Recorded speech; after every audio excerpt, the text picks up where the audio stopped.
I'm Bill Elsey with Showplace Lawns. How to prepare the soil for gardening. First thing you want to be sure of that you have an alive soil.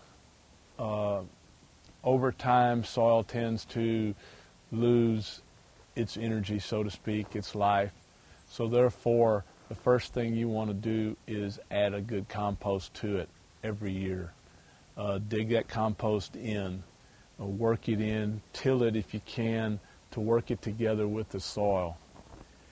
After you get that done, you want to add a little green sand, which is very high in iron.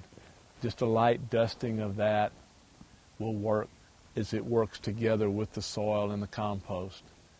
And on top of that, some good lava rock, again in a powder form, to dust that across there and mix these ingredients together.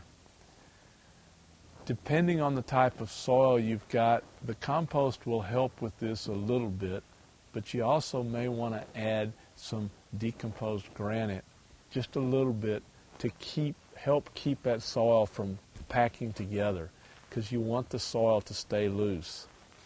The compost helps with that. A little bit of decomposed granite will help too. Not a lot. You just want to keep the soil loose. With these ingredients of green sand, lava rock, compost, you've got a good soil base. Work that together.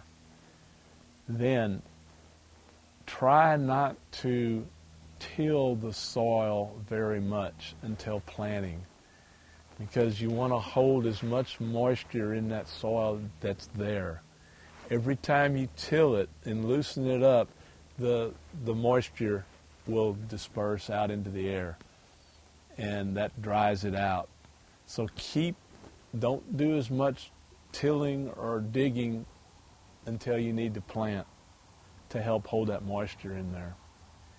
So by limiting your tilling, by adding compost, green sand, lava rock, and some decomposed granite, these are things that will help make that soil fertile and tillable, loose, so that the water will drain.